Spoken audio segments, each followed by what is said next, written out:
Hello, thank you for tuning in to Making Money Work for Regular People. I'm your gracious host. I'd like to thank all my friends for tuning in. Please like this episode and please subscribe if you haven't subscribed already. And I'm just going to get into it. Um, I don't know what I'm going to title this yet, but basically, I guess I'm going to call this the spirit of money.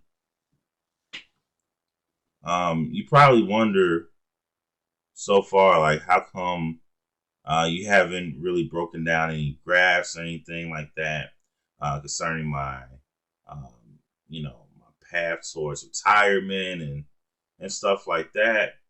And it's because you're not stupid. Notice the emphasis on the word not. You're not stupid.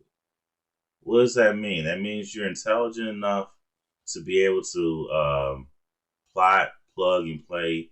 Um, you know, insert the numbers and plug in the numbers that's needed to make the necessary calculations. You know, chances are you're college educated if you're watching this show, and you're intelligent enough to do so, even no matter how bad you are at math. So why am I going to do it? I don't know your future, but what I can do is I can, um,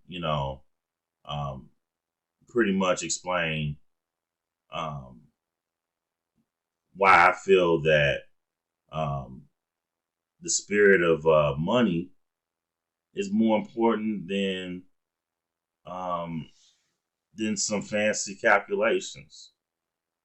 And you have to get your spirit right when you're talking about the spirit of attaining money. That's what I'm going to go with. The spirit of attaining money.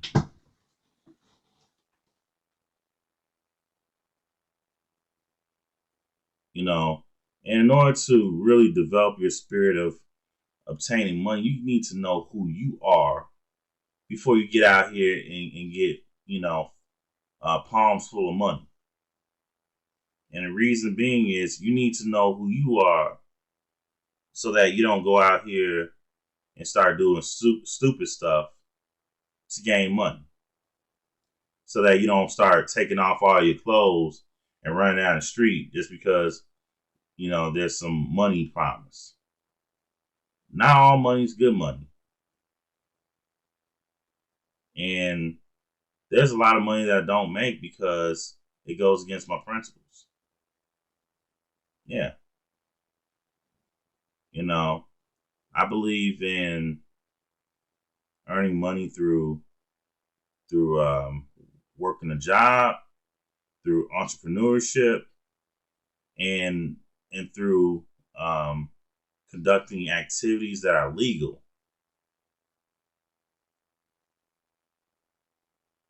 I don't have time for illegal activity stealing years off my life. Don't have time for that. I don't have time to be. And by the way, my mother's a police officer. She always tells, people, just, people in general, that she's on one side of the law and that you have a choice to stay on the other side of the law because this side of the law, and what she meant by that is, once you start getting in the system and you start having to be responsible for court costs and things of that nature, it gets really expensive to be on that side of the law. And not just in money either, but in potential time served if you don't beat your cases. Yeah. So I just commit myself to not being on that side of the law. However, I come from a background. No, let me rephrase that. I come from an area where I understand how it's hard for a lot of men, especially a lot of men from the community that I'm from, which is Inglewood, on the south side of Chicago. I understand how it is a lot. It's really hard for men, boys growing into men, not picking up a criminal record in the process, because you can get into a fight and pick up a criminal record. You can be careless, and I don't think it's fair to judge a kid's carelessness, especially if he's under 25. It's scientifically proven that his mind has not developed yet.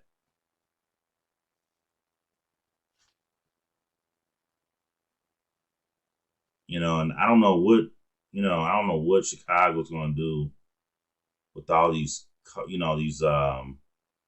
kids who are getting records because they decided to join a carjacking ring for various reasons, but mostly because they have the sense and the judgment of a kid, especially when their parents isn't really involved like that. I also recognize that I'm very fortunate to not have any kind of criminal record growing up or even into adulthood, because I had guidance at home.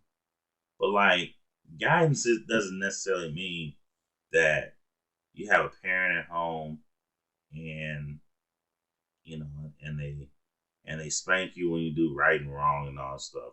It means that you have parents who, whether it's your mother, your father, or a combination of a single parent and grandmother or whatever. I had parents that took an active interest in my childhood and my success and my life.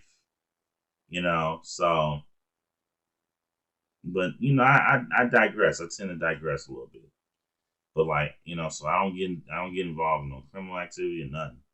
You know. So basically, the way I'm gonna make money, if I'm gonna make money at all, is through legal transactions. Such as, it's no secret, such as real estate, stocks, and cryptocurrency.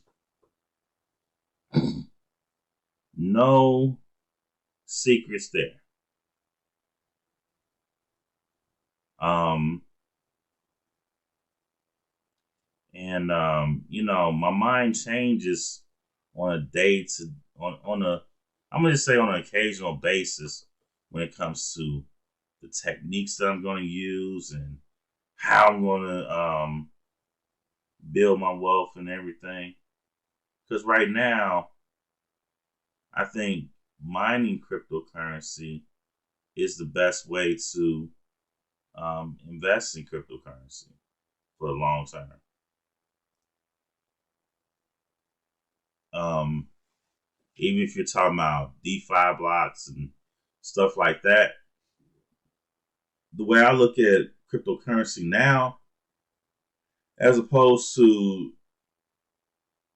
2-3 years ago when I bought my two flat, to invest in for rental income, stuff like that.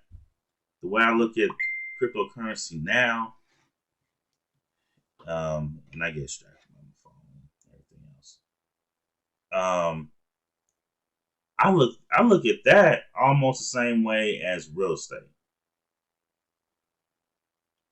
You know, for instance, you buy the necessary equipment to mine this currency, and then you let whatever your mining setup is, you let that go to work to constantly generate cryptocurrency on a passive basis.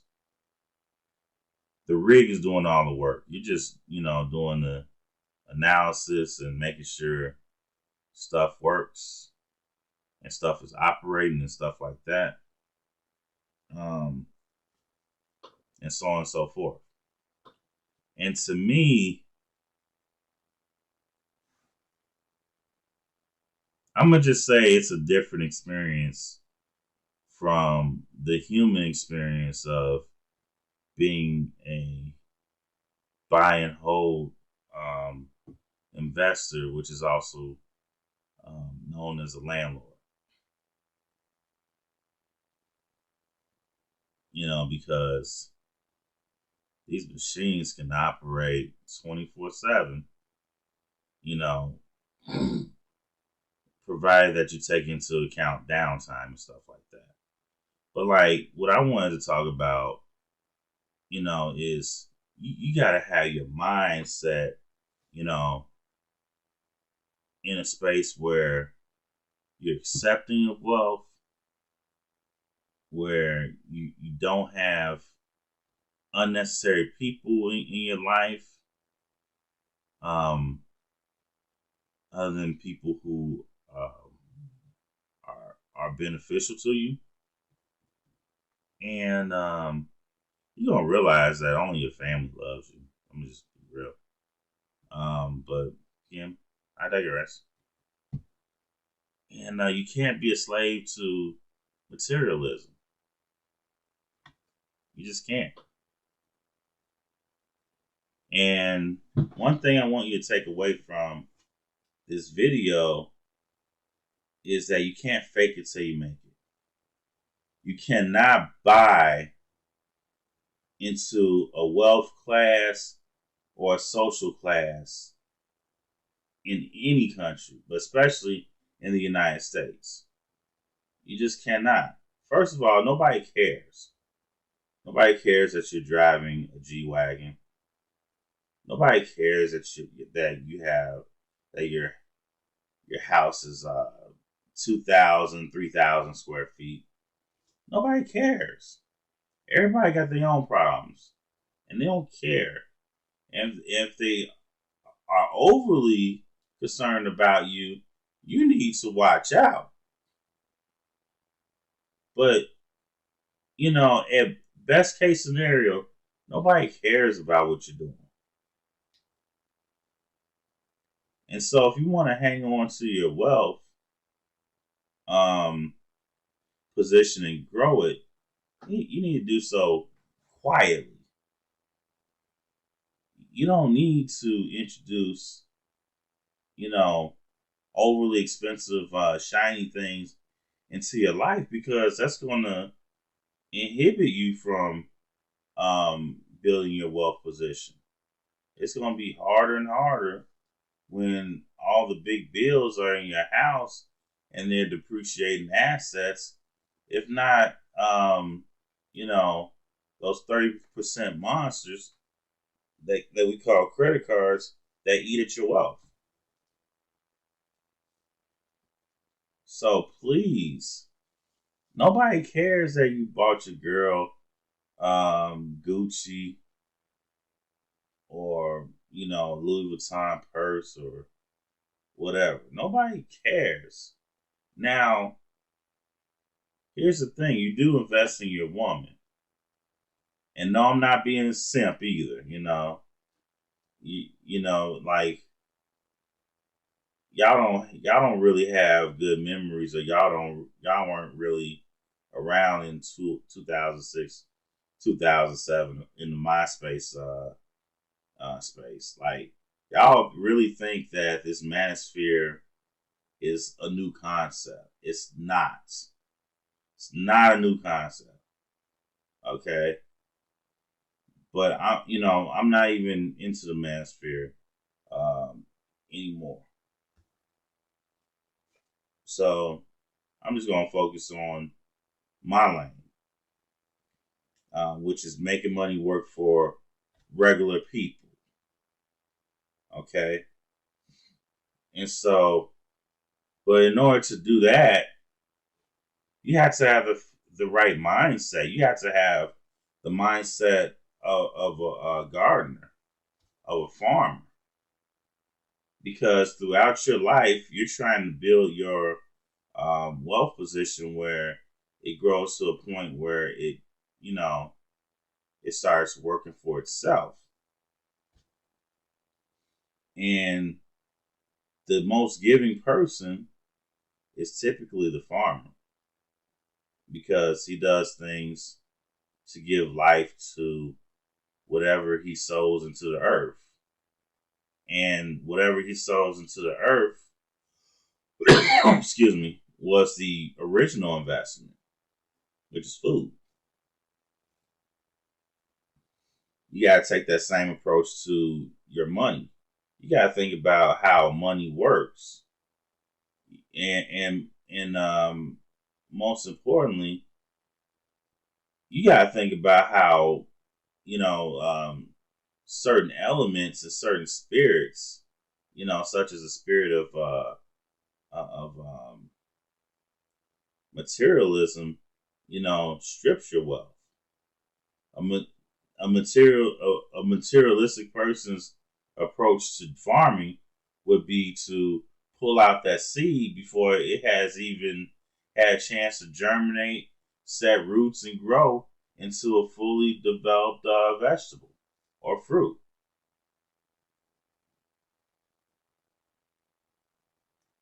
Like, investors and farmers understand that, the benefits that you reap take a while, and they're patient,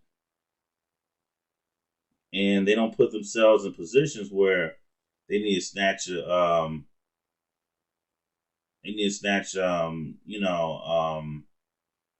seed out that hasn't even had a chance to plant roots and germinate, and I'm sorry, and plant roots and become ripe. you know. And so if you live life for instant gratification and to impress others, let me just save your time right here. Nobody cares. Nobody's impressed with you. Nobody's impressed with you, no matter how much money you hold, unless they intend to do harm to you. Remember that.